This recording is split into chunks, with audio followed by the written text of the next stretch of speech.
So welcome everybody. And before we start, maybe a short introduction to our guest speaker today. Makoto Nagata received his bachelor and master degree in physics from Kakushin, I hope to pronounce it correctly, University in Tokyo in Japan in 1991 and 1993. And the PhD degree from Hiroshima University, Hiroshima also in Japan. Currently he's a full professor since 2009 at Kobe University. And his research interest includes the design techniques, targeting the high-performance mixed-signal analog, RF, and digital VLSI systems, in particular emphasizing on power, signal, substrate integrity, and electromagnetic compatibility. Yes. This is the reason why we have you here. It's a great pleasure having you here. Thank you. Thank you very much. Thank you very much for coming. Thank you very much, Bernd, and for the kind of introduction and also invitation to me to this very, very beautiful city. I'm very much enjoying staying here. You know that I had made 2 times in this kind of a talk only remotely because of the COVID. Now, today, I could make it. I'm very happy to be here. So, yes, my name is Makoto Nagata. And before starting to my talk, this is a kind of the sponsored by the IEEE Solid-State Circuit Society and in conjunction with the CAS, Circuits and Systems Society in Austria, I guess. And so I just show you some slides. I don't need any explanation about this. I think mostly you know the things happening in the Solid-State Circuit Society and the CAS Society too. There are many conferences and also the opportunities for the publications and also the conferences and workshops. We often meet together physically in many different places. Okay, so this is the kind of the introduction. So today I'm talking about the hardware security and the safety of IC chips and the systems. Very much they're relevant to the things happening in the EMC fields. But I'm also talking about the hardware security, how that the chips can be secure and reliable. Of course, the topics-wise, well, it's so many different things I need to cover, so that I tried to focus some of the specific viewpoints. I think you may have many other interests, or you may have some other specialties, but please make me any comments or the questions later on if you have the things from different angles. I'm a professor in the Graduate School of Science, Technology and Innovation at the Kobe University in Japan. And this is the location of our university in Japan. I think some of you have been coming to the Japan, but some of you haven't yet come yet. And this is the main island of the Japan. Japan is all islands. We have 4 big islands, and the main island here is Kobe. I think the most well-known cities are like Tokyo is a capital city, and Kyoto is a very traditional city. And these 2 are connected by the high-speed train, like 2 hours. Every 3 minutes, you can take the high-speed train from Tokyo to Kyoto. It's quite convenient. And my location is almost like 1 hour by the local train from Kyoto to Kobe. It's very close to Kyoto. And my university is located in the hillside, and we can see the good scenery like this. The cities, seas, and also some islands and these mountains from my office. The size-wise, our university is almost like 16,000 students, not so big. It's a medium-sized the national university in Japan.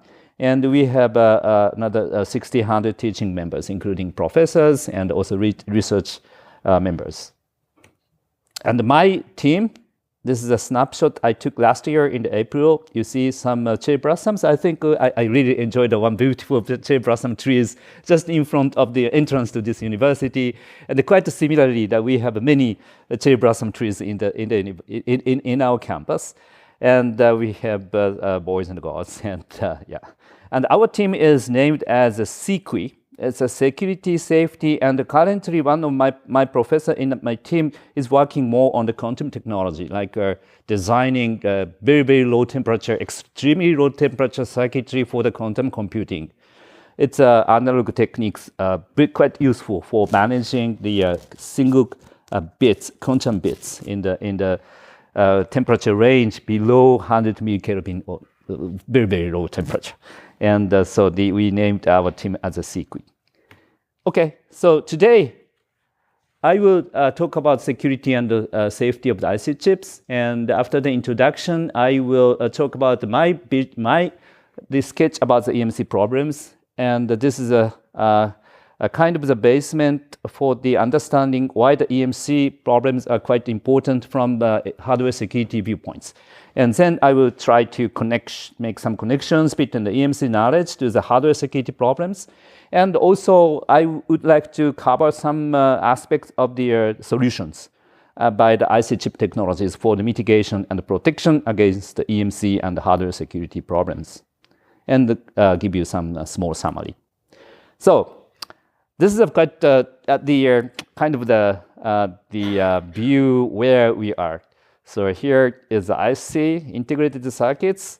The IC chips are always need to be specifying the requirements from the system applications. So here is our target. It's a kind of applications. We have IC chips designed in this domain. But at the same time, we always need to consider both safety and the security aspects. One is electromagnetic compatibility, of course. This is responsible for the safety and the reliability of the systems if IC chips are embedded in any kind of modules and final assembly.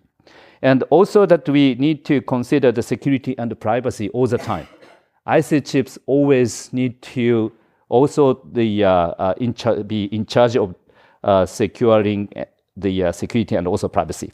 This is a problem with the hardware security. So those three circles needs to be considered at the same time by the designers, actual designers. And the electronic systems needs to concurrently fulfill security and safety requirements and backed deeply by the multiple technology disciplines. I think that I would like to cover some of the aspects. I think you are so familiar with, some of you are so familiar with the EMC types of things. And we make some measurements with a car in the anechoic chamber room with a big antenna. And the cars, those are mostly using the many electronic systems internally. And those need to be compliant to the ECE R10. This is a well-known law, almost like a law set up by the European community. And now the revision 6 in 2019, and revision 7 is in preparation, mostly for the higher range of frequency, like 6 gigahertz for the immunity. And at this moment, we are discussing about the things below the 1 gigahertz, but obviously the chips, operating frequency of the chips are coming high and high, and the 3 gigahertz are even higher. So we need to consider more higher frequency things in terms of the EMC, the issues. And the control of unwanted radiated and conducted emissions, it's electromagnetic interference, EMI, and also we need to consider the immunity of the IC chips to the radiated and conducted disturbances, electromagnetic susceptibility. Those are quite tutorial types of things, but we always need to consider. Here's the actual measurement results from my team, and the two charts you would see having some sort of a similar shape. Horizontal frequency is up to the 6 gigahertz in this case, and the vertical axis gives you the size of the noise level of each of the frequency components. The first measurement results was done on the very close measurements nearby the controlling system of the EV in charging. This is the machine, kind of the wireless power transfer system that will be charging up the batteries in the EV. And of course, the charging will done in the fixed frequency like 80 hertz, or 80 kilohertz, very low frequency. But the system-wise, they need to have the good efficiency by the switching, and also control everything by the big control system. This emits many different types of noise. But after the measurements, we see some frequency components like 2.25 gigahertz to the 3 gigahertz range. here are some noise that could be interfered with wireless communications in this frequency range. But problem or the things I need to state here is that this is the measurements very proximate to the source of the noise, like a 10 centimeter. Normally, the people are in the EMC field are talking about the measurements over the 1 meter, 3 meter, or even 10 meters. But I'm designing IC chips. We always think more to the very proximate to the IC chip field. So in this case, very, very close. And similarly, we made measurements on the gallium nitride power modules. And if we have antenna just above the IC chip with 7 millimeters in the distance, in this case, we also see the very similar trends of the noise. The unwanted emission happening in every frequency range from almost like 100 hertz up to the 6 gigahertz. And we see many peaks. And those peaks would be conflicted by the wireless communications. For instance, like a 3G, 4G, 5G, and also Wi-Fi, or sometimes that would be very much interfered with the GPS signals coming from the satellites. So we see some similarity between the two. So we always need to consider the interference. So I have some research projects about industrial drones. Now that the drone can fly over your head, even in the city center. It's defined by the law in Japan. Hobby drones will be almost destroyed. They will not come. They will not be allowed to fly over everywhere. But industrial drone can fly over. But the people are very much scared about when that you see the drones, many drones on the air. So how we can make things safe? Of course, one of the most important thing is to manage the wireless communications that they can give you some idea of the ID of each of the drone. You can have some applications on your phone. Immediately you can learn which is the drone, who is controlling, and what's the purposes, kind of that. Those are called unique ID of the drone. So the wireless communication is the key, always. And also they need to be controlled by using the cellular networks. For instance, you know that because we have many cellular connecting antennas in everywhere in the city, that can be useful for the control of the drone in the air. Normally, wireless communications are only for the terrestrial, meaning that your phone's on the ground. But now that the government allows the carriers to use the waves for the antenna for the drones flying over the air. And here's one of the image. We have make some measurements on this type of the drone about the noise, and those drones will be used for the checking for instance, seeing the status of the train tracks, or sometimes they will see the status of their big antennas or their big structures for the power link in the mountain sides, and also they can use for the delivering the things flying over, for instance, in the river, kind of that. And those are the drones I'm talking about.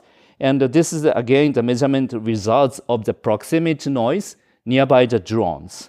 And this is a commercial drone. And I put a wide bandwidth antenna just like 1 centimeter just in front of the one of the angle of the drone. Oh, sorry, this is a kind of it's a multicopter. So here is we have some motors in one axis, and here we have the antenna just in front of it. But after the measurements, once again, up to the 5 gigahertz range in this chart, we always see some noise. And here's the cellular, GNSS, cellular, Wi-Fi. All of those kind of wireless communications will be used by the drone. You see, the drone needs to be light and compacted, meaning that everything should be compactly integrated within the drone frame. So the noise is important for the in such packed environment. You may have the nice microprocessors for the control that will emit the noise, and at the same time you have the many different types of the wireless modules that will be interfered by the noise coming from the control units nearby. This is the things we need to consider, and we redesigned the drone and try to eliminate such the emission from the controlling units. And for the IC chip vendors, they need to consider the noise nearby the chip, because basically the requests are coming from the final products in this chart. I'm talking about the car manufacturer. They need to make their car products to be certified for EC R10, as I mentioned in some slides back. And they will request the electronic module suppliers for the things to be certified for some the specification of the wireless communication interference and some others, and the EMS, ESA, electronic sub-assembly modules supplier will request the IC chip vendor for the make their products ready for the IEC measurement testing request about the electromagnetic compatibility issues. And here are some test standards. I think some of you are quite be familiar with this, but there are many measurement and setup standards for the magnetic probe measurements up to the 1 GHz, or direct RF power injection method for susceptibility, again up to the 1 GHz. Now we are discussing the things more higher frequency zone, like up to 6 GHz. This is the reason why I'm talking about the things up to 6 GHz. But even further frequencies we need to cover, because like a 5G, 6G, people are talking about their frequency range up to 20 GHz, 30 GHz. So we need to consider very diversified frequency spectra for the EMC coverage, for the safety of the system by using IC chips.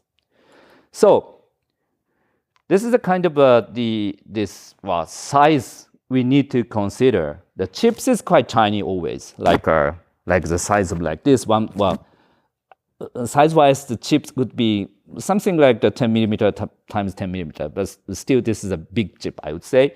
But the noise we can measure not just on top of the chip, but also on the PCB printed circuit board level, like a 10 centimeter size-wise. And also you can measure the noise even in this room. In the back side, you may have the antenna that can capture the noise coming from the chip here. So noise is very spread. At the same time, I will talk to you about how that noise is not just the size of the magnitude, but also some of the correlation with the things happening internally in your device. This is from the security viewpoints. You need to consider the noise would be measured by the point far away from the chip. At the same time, as I mentioned, nowadays things are quite be packed in the integrated systems. You need to consider the noise in very close to the chip, like below 10 millimeters, like 5 millimeters, 7 millimeters, as I mentioned. So the very large dimensions we need to consider and try to capture, characterize, and also need to model of the conductance of the transmission of the noise in the space. Okay, so if we make the measurements by using the magnetic field probe, and this is a very much proximity to the chips, like in this case 1 millimeter just above the chip, and if we position that the MP probe on top of the chip in flip chip means that your circuit side is flipped down. The back side is kind of the measurement space for the magnetic probe. But EM noise will be coming through the silicon die. Silicon die is transparent for the noise I'm talking about. So even such the way the chip is flipped down, and if you put a magnetic field 1 millimeter above the die, you can measure the noise like this. Up to the 5 GHz, once again, in this case, that the frequency, clock frequency of the chip was like 106 megahertz, very low frequency. But once you measure the EM waves coming from the die, the frequency up to 5 gigahertz, we see many, many tones. This is an integer multiple of the 106 megahertz. And finally, if we see the like 2.1 gigahertz range here, this is conflicted with the wireless communications often used in the 4G systems I think you are using on your phone. So we need to consider the noise coming from the chip for the wireless communications. And if we calculate the size or the magnitude of the noise, for in the frequency range or within the frequency band of the 2.1 gigahertz for the used by the cellular phones, as I mentioned, the noise power density was something like 150 dBm per hertz, very close to the chip.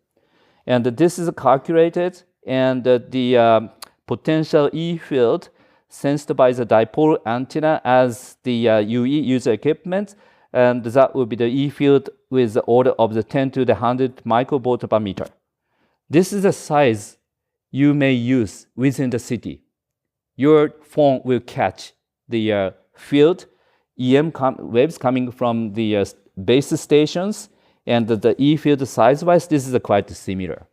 Meaning that if you locate your wireless communication modules very close to the controllers, as I mentioned, that can be easily be affected by noise emitted by the controller. So it's not be ignorable anymore. So we need to consider the noise. If you design the system in a very compact way or integrated way, we need to consider the noise all the time.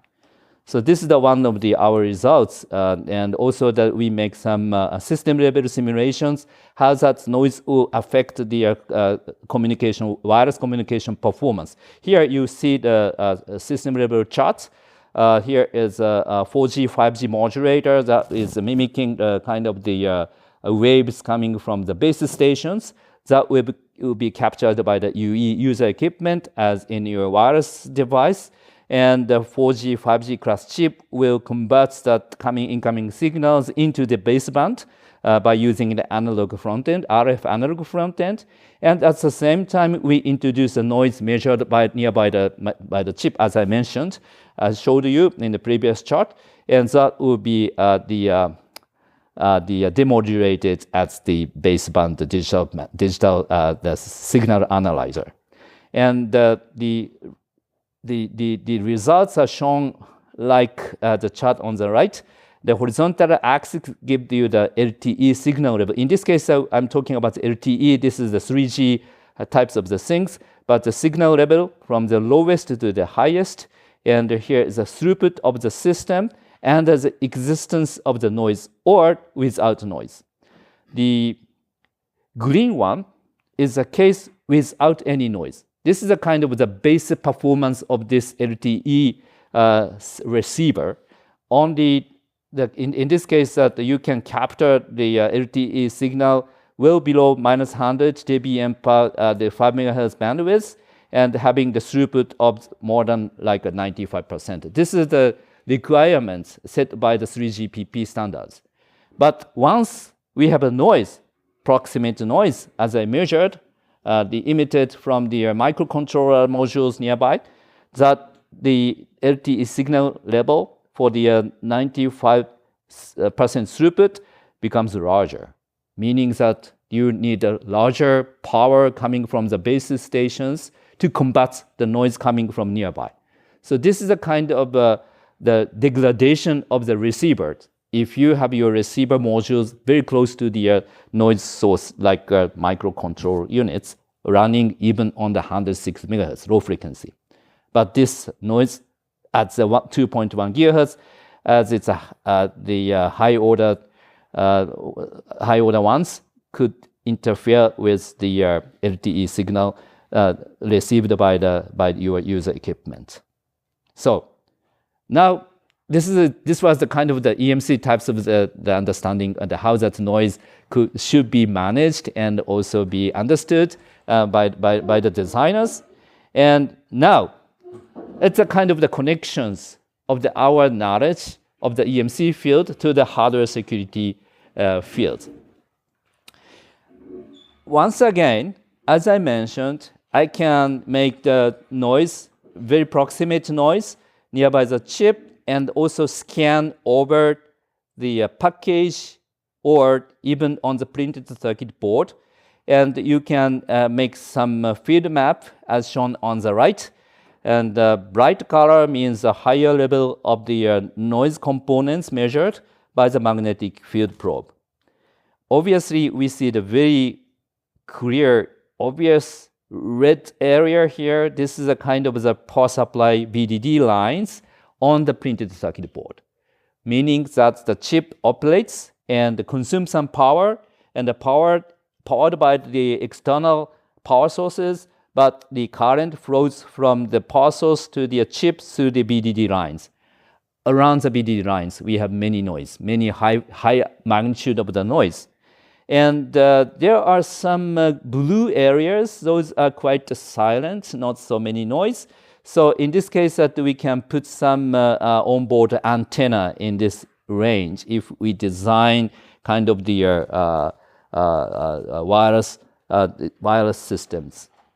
But we see some green, meaning that slightly larger noise area in the bottom side of this field map. This is after the measurements. This is after the characterization, but we can make some simulations about the mapping of the noise in the field. So, but what we need to consider for the security, if we have some cryptographic modules in the chip, like AES, this is one of the most well-known cryptographic engines for the private key types. This is advanced encryption standard. I think you're always using this kind of cryptographic engines every hour, every time. And also we have some other types of the cryptographic modules, like public key types of the cryptographic engines. In this case, elliptic curve cryptography in this case. And those would be situated in the chip. From the EMC point of view, you make some measurements about the frequency components coming from the chip. But for the cryptographic teams, we need to consider what kind of algorithms you are using on a die. Because the noise will give you some idea of the secret information within the chip.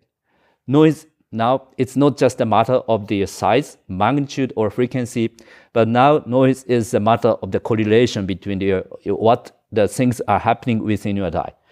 So here is a very well-known paper in the hardware security regime. It's a chess conference, and this particular author tries to make the measurements very close to the chip, and try to extract some information from the chip. That's the probe can be tiny, just for sensing, and the chip has a size of like 3 meter times 3 meters, but the probe can be well smaller, like 1 millimeter, and they can search within the die area and try to capture the most important frequency components coming from the cryptographic engines. This is a different angle from the EMC people, right? That the EMC people just to see where is the highest magnitude or something.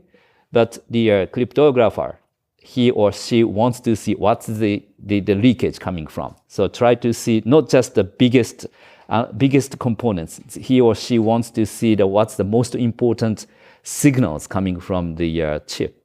Location dependency, we can make the measurements. So this is a very important.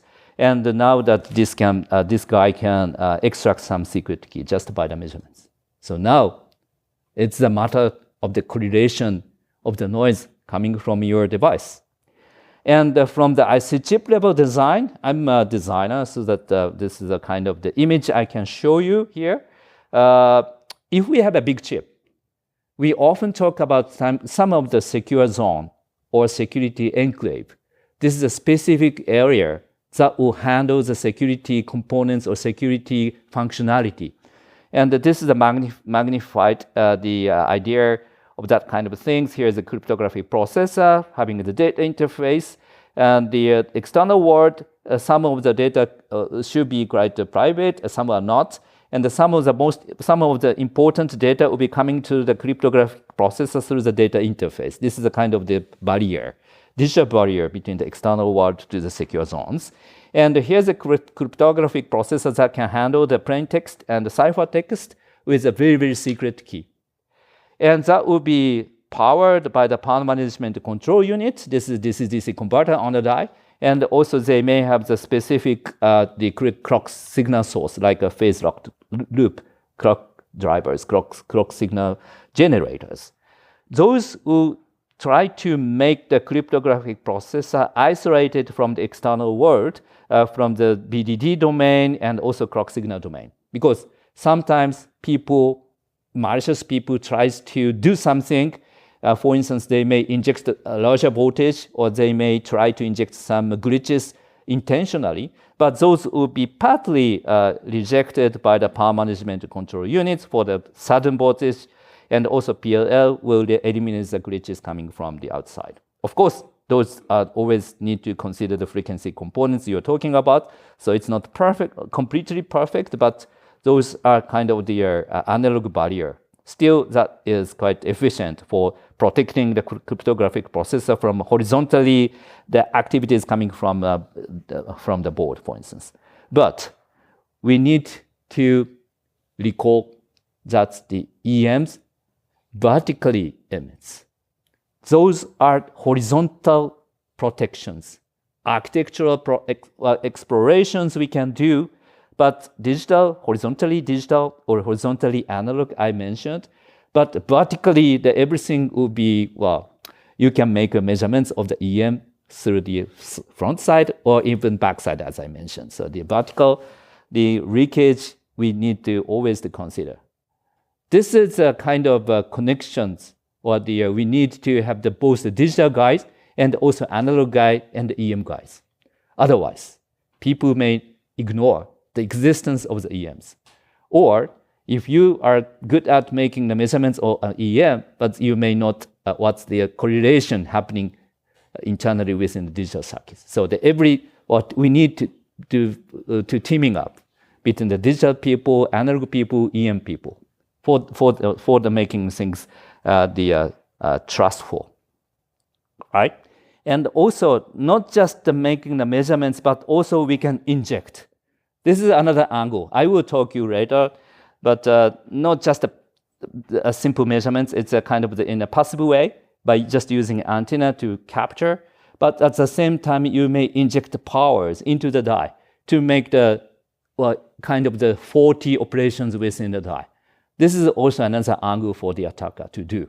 So we need to consider. So here are some the comparison between the EMC and the hardware security people, or their knowledge about this.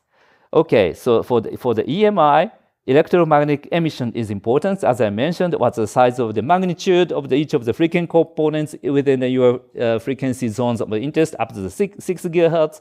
But for the EMC, for the hardware security viewpoints, what's the correlation inside? This is sometimes we call as a side channel leakage. Main channel is the digital ones. Your plain text will be encrypted by the digital processor, and you would get the ciphers in the digital way. This is the main channel. But electromagnetic waves you can measure is a side channel. But not just EM, actually, that we can make, sometimes we can even make the measurement on the thermal fluctuations, right? Those are also the kind of the side channel. And the leakage, because you may make some decorrelation. You may survey the correlation between your EM waves with the secret information internally within a digital device. So EM analysis and SCA analysis, we need to make the models for both of them. And for the susceptibility, electromagnetic immunity is again, this is the kind of the what level of the magnitude that your IC chip can tolerate for the frequency components within your interest of the frequency zones. At the same time, this is interpreted by the hardware security people for the photo injections. What size of the EM waves you can inject, and what sometimes you may also make laser injections. I will show you later on. This is also the very important aspects of the hardware security, the things we need to consider for the designs. And the EMS analysis, now it's related with the fault analysis in the domain of the hardware security. So this is a kind of the very simple the tutorial about the cryptographic engines. You may have the two different types of the cryptographic engines, as I mentioned. One is a secret key. AES is well known. The DES was used, but now it's considered obsolete completely. And also there are some lightweight cryptography. All of them use a symmetric key usage, meaning that you need to have a single key that should be well protected, because that single key will be used both for the encryption and the decryption. If I make the things encrypted by using my single key, you need to have the exactly same key from myself to decrypt my message to you. This is a single key, symmetric usage of the key in the secret key crypto. In the domain or the different the types of the crypto called public key crypto, in this case, the system allows you to use the asymmetric usage of the key, meaning that I can generate a pair of keys for the public and the private. So if I encrypt the things in my private key, and that can be decrypted by public key, anyone in the field. This is asymmetric. You don't need to have my secret key. Those kind of a different, there are many different kind of the usage models of the public key crypto nowadays. Some of them are used for the group authentication, or some other different types of the functional applications of the public key type key crypto. So there are many diversified application fields, and now people are using very much the public key types of crypto nowadays. And some of the well-known ones are called elliptic curve cryptography, elliptic curve digital signal architecture, and RSA, and some others. Like homomorphic encryption is also within this kind of categories. So one of the most fundamental architecture of the AES, symmetric key types of crypto, like private key crypto, advanced encryption standards. In the design, they may have the round types of the design. In this case, I don't go to in detail about the architecture itself, but here you may see the digital input will be mixed up by the key, and that will be going through the rounds, 10 rounds of the operations in this particular case. And if you have the design with 128 secret key, we have 16 computations in parallel. This is a kind of the byte-wise designs. And here we see the data register. We simply see that the noise coming from the data register. What happened? You may have the bit changes within the data register. The number of the bit changes will change the magnitude of the EM noise coming from the data register. This is a very simple understanding of the correlation of the noise size with your internal secret things within AES. Very simple analysis, and they give you idea like this. Here is a simulated power current on that's the data register in the 10th rounds, for instance. And we see some difference in the size of the power current consumed by the data register. What's the difference? This difference have some correlation with the number of bits changed within the data register. Sometimes we call that the number of the changes happening in the data register as Hamming distance from 0 to 7 in the case of byte design, because one byte has 8 bits, so that nothing to the 7 bits changes, and or nothing to the 8-bit changes, sorry. And also the voltage drop we measure can be plot like this, and we see the clear dependency or clear trends. The larger voltage drop for the larger number of the Hamming distance. This is the source of the correlation. After you make measurements like millions, 10 millions, or even 100 millions of the wave shapes, and you may make some of the correlation techniques to extract what was the number of the bit changed in the last moment of the encryption. Those kind of analysis can be done, well known. This is the exhibition, power noise exhibits the correlation of the voltage drops with internal activities. This was the case of the secret key crypto. But what other things? Like in the public key crypto, as I mentioned, for the asymmetric usage model of the keys, in this case, because of the arithmetic, the fundamentals, they need a very, very long clock cycles to complete the encryption or even decryptions. But if we, intentionally, if we have the secret key with a bit of O0 in this case, or the case with a bit of the O1 in the bottom case, we can make measurements of the power current or EM waves coming from the engines.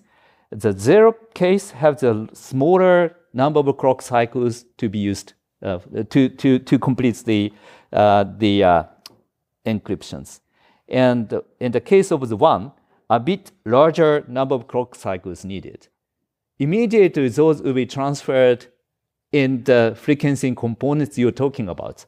So we can call this as a power of the delimiter for the case with a bit of 1 with a lower frequency and the bit of the 0 for the higher frequency because of the difference in the length of the clock cycles you need to complete the encryptions.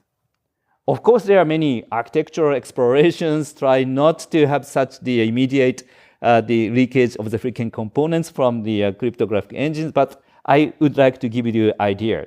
This is a kind of the EM signature, so that you can make the measurements on the cryptographic engines and try to extract keep the frequency patterns. Those would be the kind of the analysis you can do. This is different from the previous one, as I mentioned, that the size-wise, the drop size is correlated with the number of the bits changed in the AES. But in this case, public key crypto case, that what's the frequency components you're talking about? How that frequency components will be shifted in the time? Those will be the things we need to make some analysis to extract some information from your secret device, right? There are many the way to assessing the leakage. The one is a correlation-based side channel leakage, as I mentioned for the AES case. The measurements, the assessment evaluations were done by the number of the measurement traces to disclosure. So how many measurements you need to disclose all the key bytes, secret key bytes from your device? This is one of the fundamental evaluation of the AES, for instance. People are nowadays talking about the 1 billions or even 10 billions, even larger.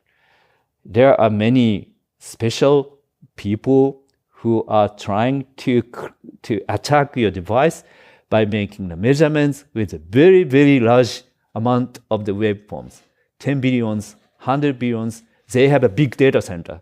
Try to make the correlation by the measurement. So this is very important. So far, 1 billions are still be in the discussions. So if you have a more larger computation facility, what happened? So this is the cost of the attacks by the malicious people. And also the correlation could be evaluated by the test vector leakage assessment. This is a kind of the statistical the evaluation of your device. You may make some measurements with a fixed plaintext, fixed key bytes or key, meaning that in the digital domain, everything should be the same, even for the 100 100 millions iterations. But in the measurements, have some variations because of the voltage variations, device variation, temperature variation, and so forth. You may have some the probability distribution like this. And another set of the measurements having the random plain text with a specific key bytes. The plain text is randomly changed, meaning that the change will happen in a power or EMs. Those also have their probability distribution like this. If these two are obviously different, in that case, your device will show the attacker some information internally. If those two are exactly the same, that the variation because of the random plain text will be exactly same size as the natural variations by the temperature of the device. That will be not be analyzed by the attacker. So this is the kind of the statistical evaluations, and we are talking about the t-test value number higher than 4.5 means that your device is not so good. Someone can make analysis on the correlations. And also signature-based, as I mentioned, that the delimiter power in the frequency spectrum could be the one of the evaluations. And also that sometimes we can make the trends in the power delivery noise or trends of the time lengths, and those can be a kind of different types of the signatures on the public key types of the things. So now I gave you a very simple sketch or the connections of the EM measurements to the hardware security problems, the leakage through the side channels, and how we can model. Now we have nice modeling technologies for the digital circuits, even with hundreds, millions of the gates. Very large design can now be captured in a model for the power current domains. Power current is the key because power current will be the source of the emission of the EM waves. And also power currents will give you the idea of the voltage drops happening on the power delivery networks that can also be captured even by the oscilloscope. So power current is the source of the root cause of the side channel leakage, I would say. So those can be captured by the chip model. And that would be characterized in a frequency domain by the power converter, the package and the PCB models having the frequency domain characteristics. Those are combined together for forming the power current wave shapes. And the chip power model will give you the idea of what's the level of the power currents consumed by the active part of the die, meaning that logic gates. Once every logic gates will consume the power, and those will be characterized by the different types of the logic gates like a NAND, inverter, and flip-flops, and so forth. Those will be captured in the power current model, active part. And also the chip has a power delivery network that will be captured by the impedance models within the die. This is a passive power model. Those will be combined, and as I mentioned, the power current will be characterized characterized for each of the cells, logic cells like inverter, NANDs, flip-flops. Those will be pre-characterized by using the SPICE simulation and immediately combined together with which toggle happening within your device. Like this time inverter toggles, this time NAND gate toggles, this time flip-flops toggles. Those will be corrected and replaced with the power current models, kind of the power current signature of each of the gate. That would be the way of the handling millions of gates in a digital circuits. But at the same time, we also need to consider parasitic components of resistance, inductance, and capacitances within the power current network. Those will also characterize the size of the peak currents.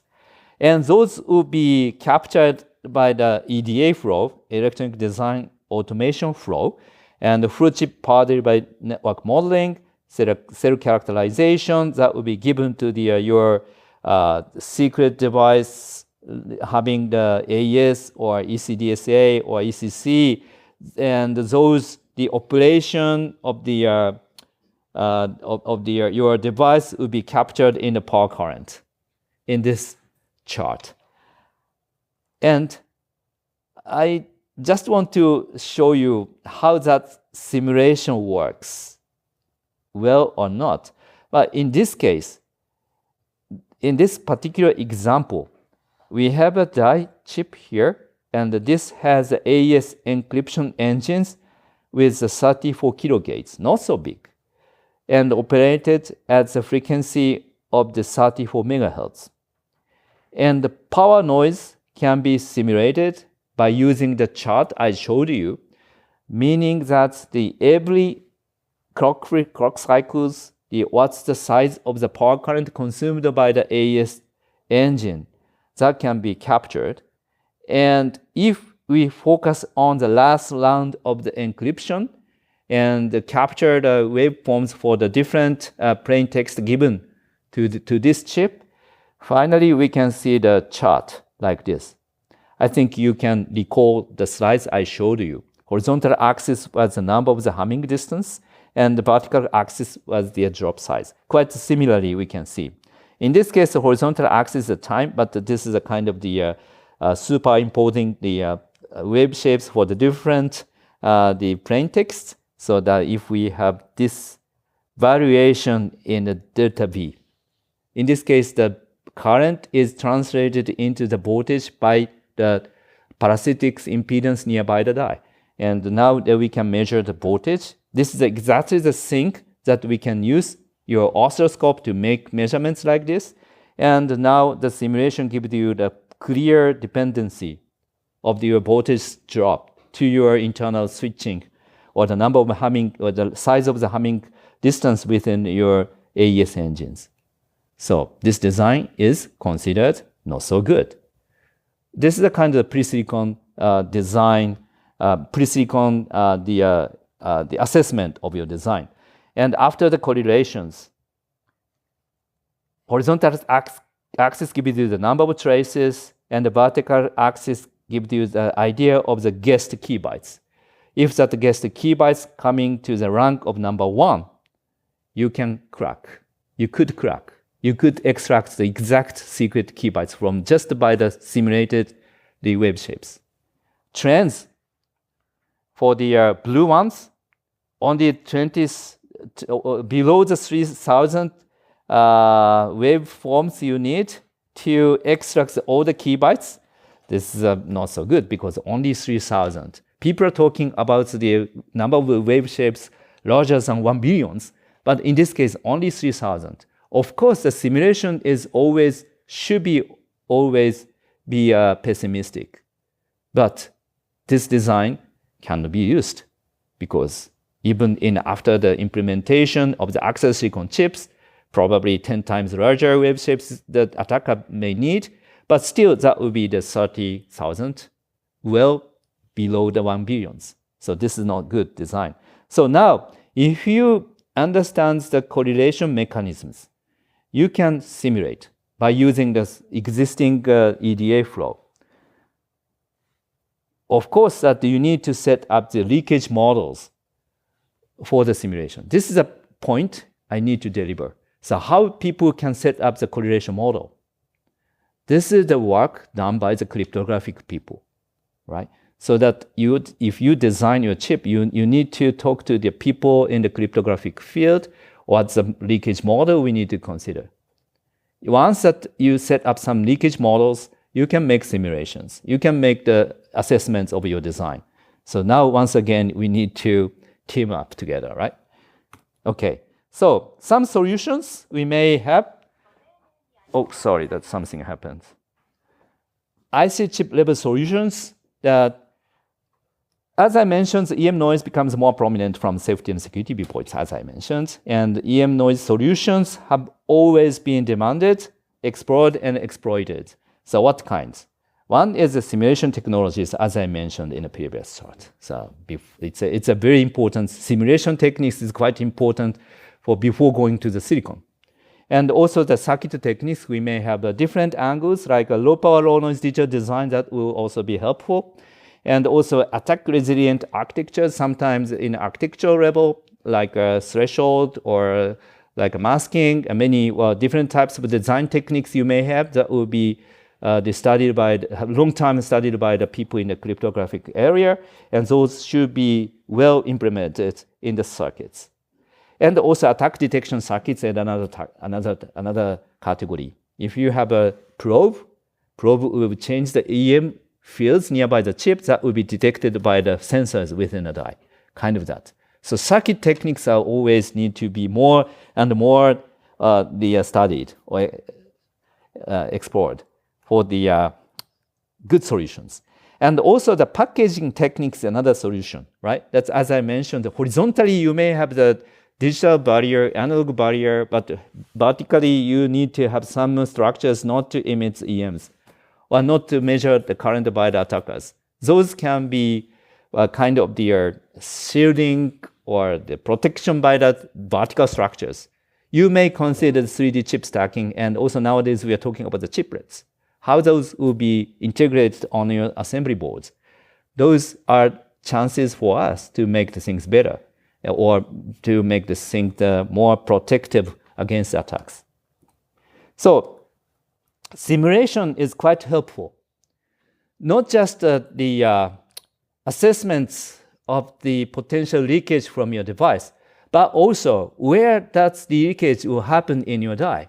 In this case, a chip having this is the area of the AES, and we see the red or the more like leakage will happen in the red area, orange areas within the AES 128 bits design, meaning that you need to do something on this particular area of your design.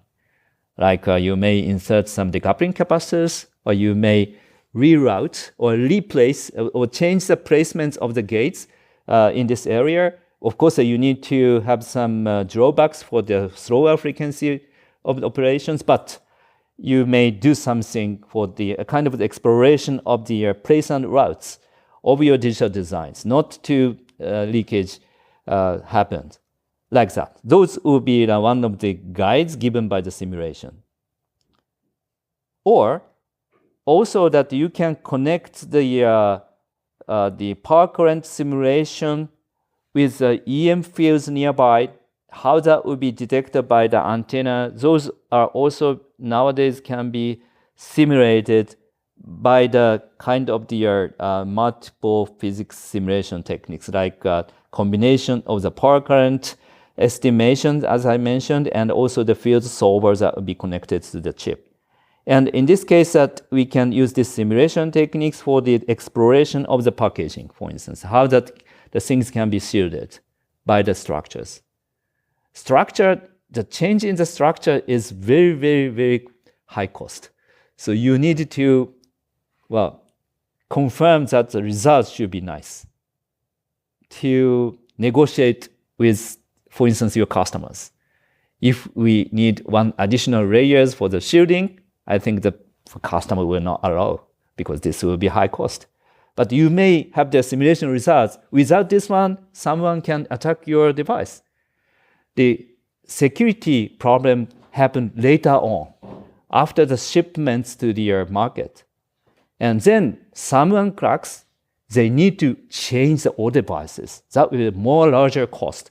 So the pre-silicon is quite important.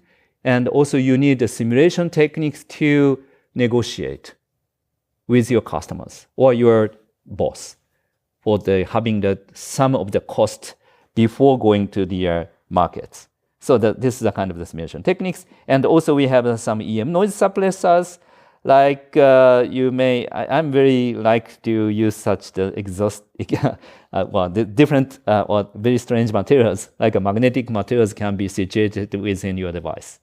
That sometimes that can absorb your EM waves in the potential the frequency of the zones of the interest.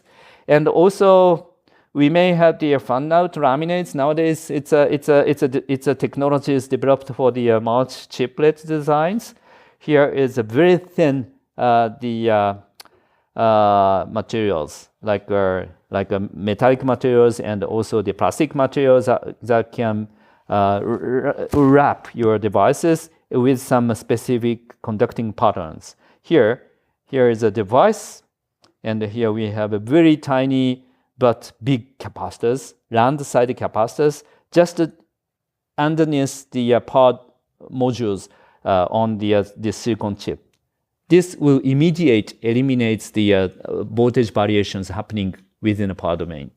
This is a kind of the techniques, vertical techniques. And also we have a chip stacking techniques with some sort of the backside power delivery, backside metallizations. Nowadays, people are talking about the backside power delivery systems that can also be useful for the shielding, potential shielding of the side channel leakage from your security device.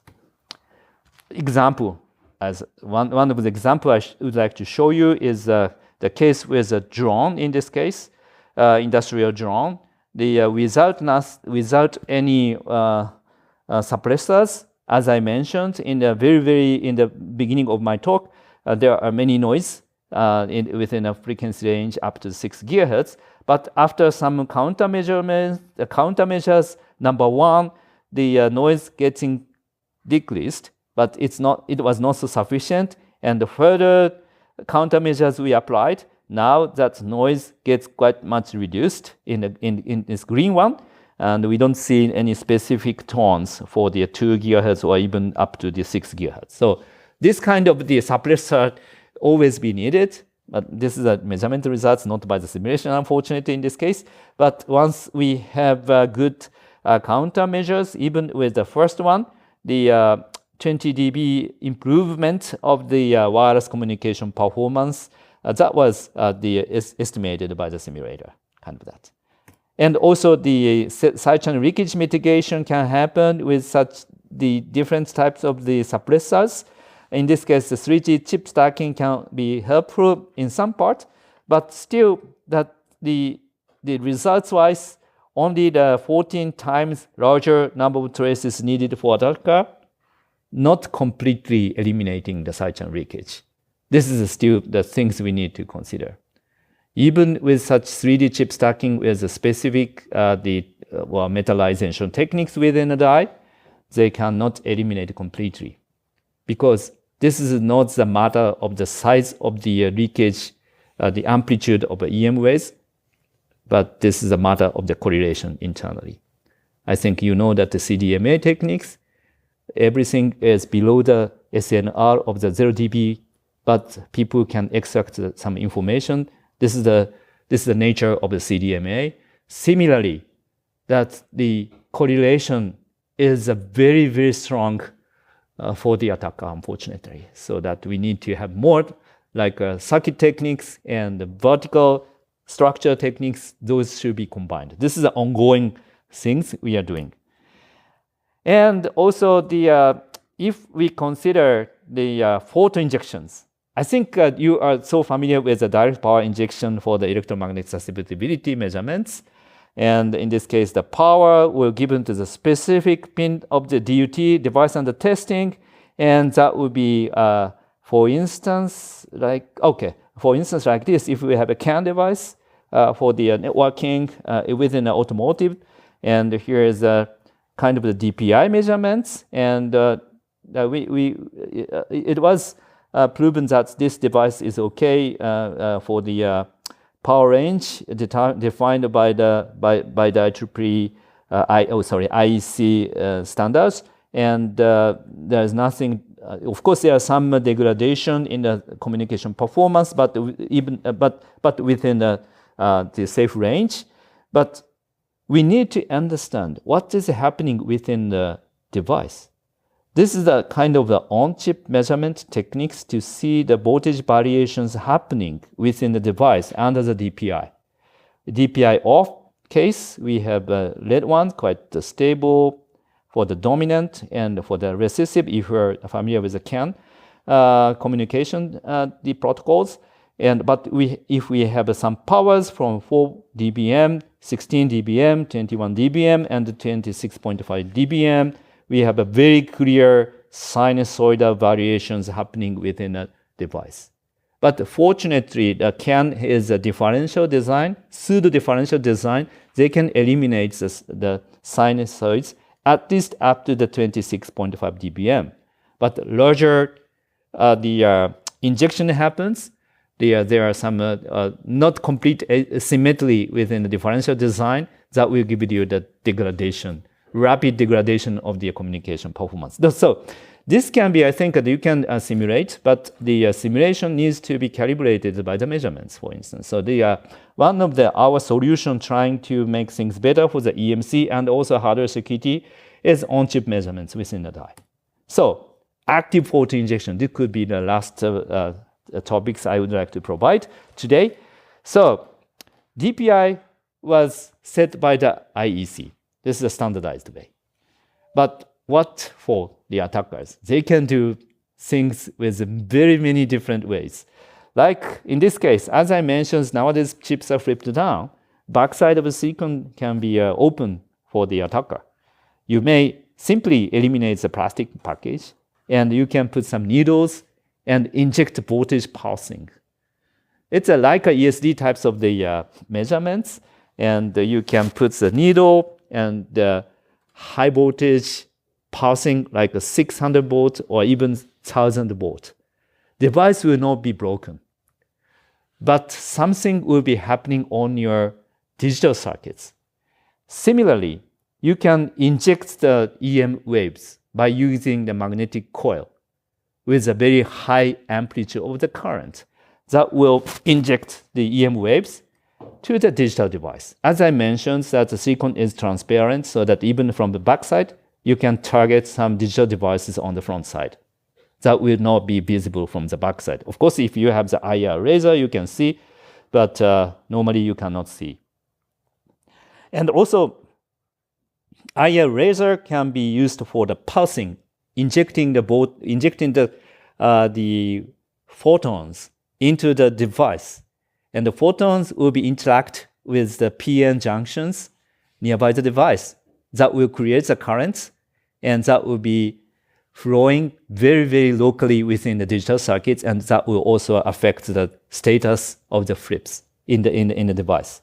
So those are well-known techniques for the attacker to be used for the any kind of the device.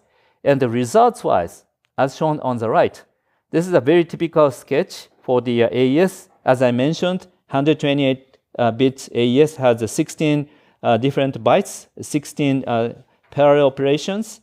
And here is a kind of the chart having the 40 byte happening among these 16 bytes. We see the clear trends, like in this case A. Blue ones are the byte affected by the injected power, having the wrong answer from the AES, for instance. If you see the A, B, C, D, and the superimposing them, every bytes are affected by the injections. C2, C5, CB, C8, C15, C1, C4, C11, C14. Those are not, it's well aligned, nothing duplicated. And one single shot gives you all the bytes to be affected by the injections. Well, we need to make the further analysis, but I'd like to make you some image. If that attacker can do this, that this attacker can extract information just from the wrong answer from your AES device. Without injection, the attacker can get the proper right ciphers. But one time he or she injects some specific points in the backside and see the outputs with the wrong bits, make some analysis.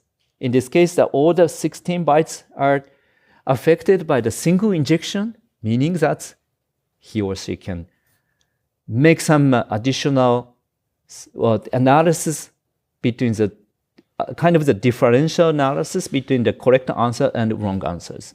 And finally, he or she can estimate or extract the secret key bytes. This is a photo injection. Very powerful.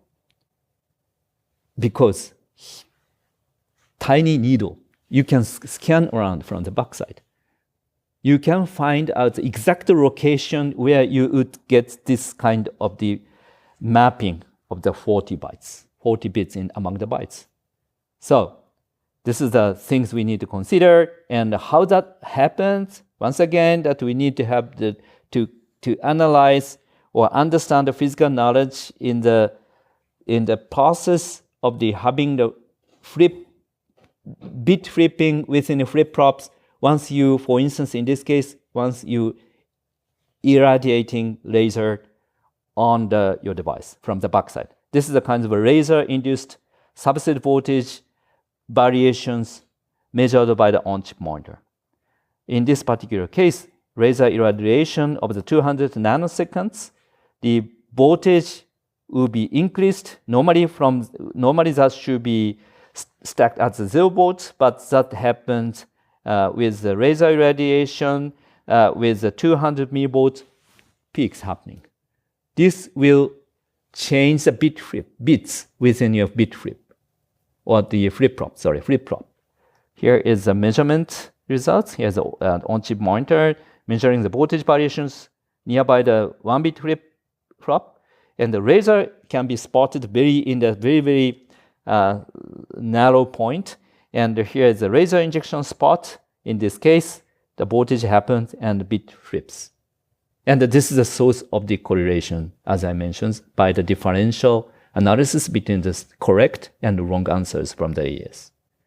Now, we need to make models for that. How that chips can be sensitive to the backside irradiations, and how we can desensitize the device by separating the things, or by having the additional wells, or by adding some additional stacks in the backside. Those should be considered. Once again, simulation will tell you what we need for the potential protections by the attack. Okay, so I think this should be my summary. So, well, disciplines, as I mentioned, you have many knowledge. Those are quite common between the EMC and the hardware security technologies, and good to know in the case of the any kind of a system developments. As I mentioned, you need to also talk to the people like cryptographers, and also people in the semiconductor companies are always needing the new techniques. So IC chip techniques against EMC and the hardware security problems to be more actively and relevantly explored, so that you have many opportunities for the further exploration, research work, studies, and good patents for the future, right? So now this is my message. So thank you very much for your listening to my talk today.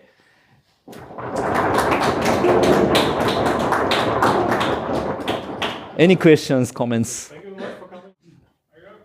Yes, please. So when you do the scanning for the chip, that you're scanning the whole surface of your DUT board, right? And there will be like a multiple hotspot you identify. How do you make sure like the hotspot is the right one, not causing it's a noise source, instead of like just because it's a near field scan, it's not like radiating source. Yeah. Okay. Good question. So that if your question is for the pre-silicon, for instance, pre-silicon means that before going to the tape out.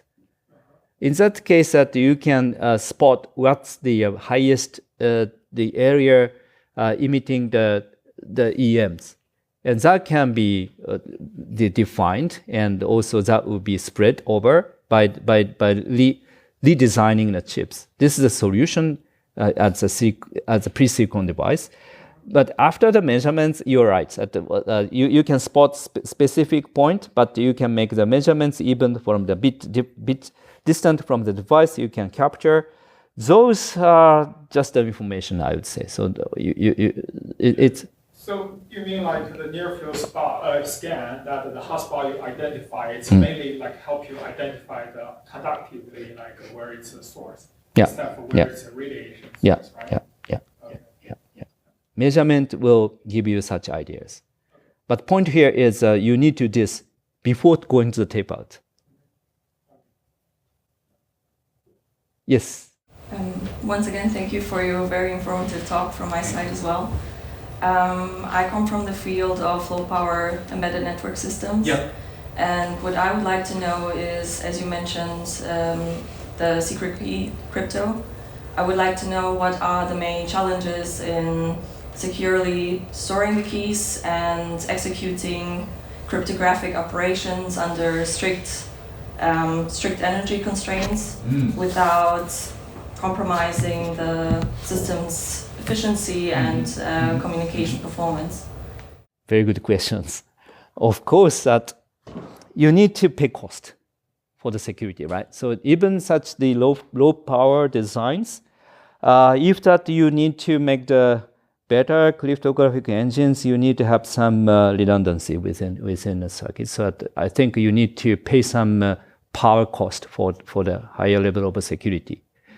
But this is a kind of a trade-off, right? That if you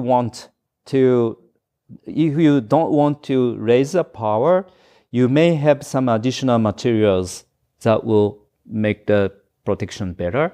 Of course, this is additional cost, but you can still save the power like that. So you are expert in the field of embedded systems. I think once again, you need to talk to the other people. So yes, I would like to save the power, but what we can do. In that case, that some other people will give you some idea of the materials, or even with larger chip design, or you may use the extra areas for the chips to disperse the like a logic in a physical domain. So that kind of thing. So you need to have teams to solve that ones. So actually what you're saying is there's always a trade-off. Yes. With the power Yes. consumption and Yes. Yes. Thank you. Yeah. One question for the passive attack. You mentioned a straightforward way to protect your chip from it is just for shielding the noise. But what if you add noise, random noise, so that it gets very hard to find the correlation between the noise you measure and the bits that change? Okay, thank you very much. So this is the kind of you are trying to make the SNR for the attacker to be worsened, and try to have some random noises that will be hiding the correlation. But yeah, I think that will work, but not the perfect, I would say, because SNR, as I mentioned, even below the SNR of the 0 dB, the correlation would happen. So the number of the wave shapes you need will be increased, but this is a further analysis you need.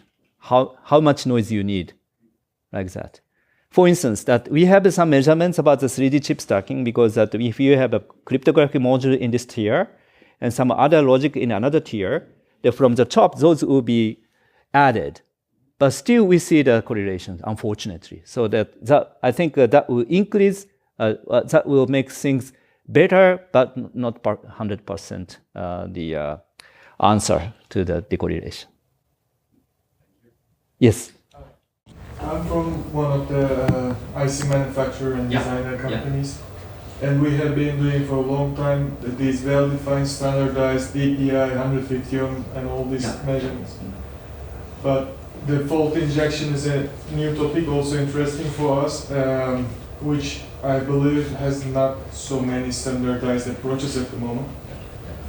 And assuming that you're specifically interested in this topic, what would be the suggestions from your side to start with to simulate these things in our lab environment and make good enough estimations of how our chip will do in market after being manufactured?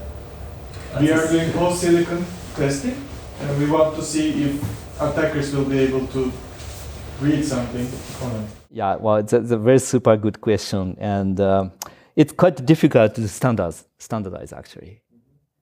And but there are some other considerations, like sometimes this is also not the complete the answer to you, but sometimes people talking about the common criteria.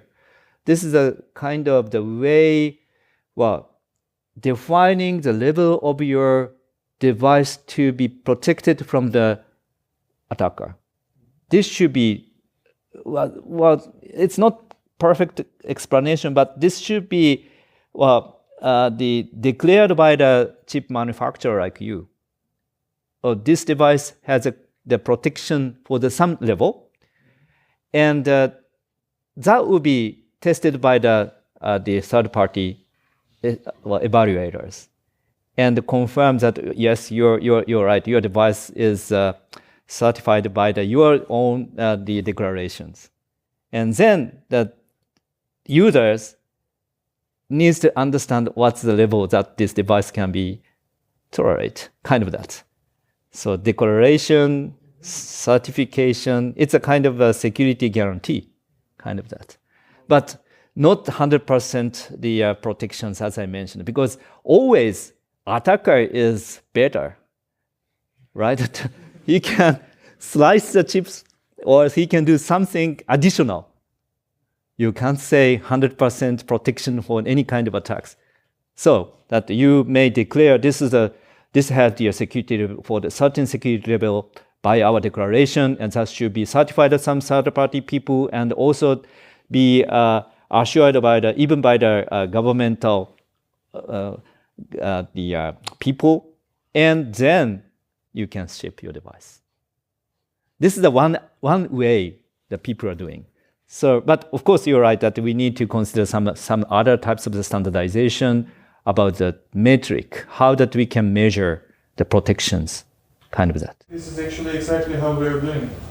Well defined from you, but for the things that are not well defined, I'm talking about this fault injection with optical injection, for instance. There should be a way that we also have at least some level of practical test results in our site. How do we do it? How should we do it? I think, but of course, that there are also some other types of the companies who are doing the attacks for the explanation of the level of the protection you have, kind of that. So that will give you idea of your device is okay for this certain level of the attacks, that it will be protected, tolerate, kind of that. Yeah. But the external companies has a very say that they have the very, very, very high level attackers internally in the company, so you can. And also I think you may make some surveillance in a website, and there are some specific the companies who attacks their existing products and make some reports to that company before making the things public. This is a kind of the message for you. You need to, redesign or something before the general attackers trying to do so. So that kind of the activities also be well known, and also in the security community that they need to do such things before going to the publications, right? Otherwise, people will try to attack those products. So that if you find out some weak points of the product, they will report the company and ask them to redesign or do something before the publications, kind of that. Yeah. Yes, please. One question maybe related to his question. So you were talking about mitigation techniques for the passive attacks. So regarding the active attacks or the fault injection, would it be possible to design in the future like sensors detecting, maybe in chip, detecting somehow this kind of attacks before and telling the chip, okay, now this is an attack, don't do anything, or so it would be like a prevention techniques to avoid. So I know that your team is working. Yeah. There are so many activities about that, because there are many sensors in the die nowadays, like temperature sensors, voltage sensors, delay sensors, many kind of sensors already exist in the die, mostly for the seeing the condition of your device, like a microprocessors. That will also be useful for the potential attacks coming from the outside, because that the trends will be so much different from a regular aging or degradation by the time, kind of that. So you're right that we have many design techniques of the sensors for the potential attacks from the outside, especially for the injections. Photo injections it's a very high power given to the device that is at the same time it is considered super unnatural things happening, right? So the sensor is one of the things that should be done on the device. But once again, this is also the how we can guarantee the results by the sensors. But maybe the difficult thing is to distinguish, for example, in the automotive world, we have a lot of spikes coming from the engine. So maybe it's difficult to distinguish between a proper effect or a kind of environmental signal. Right? Exactly. So we need to make some more explorations, right? Yeah. It's a kind of a matter of the classification of the happening within a die. So how that trends, we can consider this is a natural or this is a unwanted something coming from the interferers, or obviously this is from the malicious people. How that we can classify. This is a quite important and a very, very interesting topic, I would say. Thank you very much. Thank you very much for coming. Thank you. Thank you. Thank you. Thank you.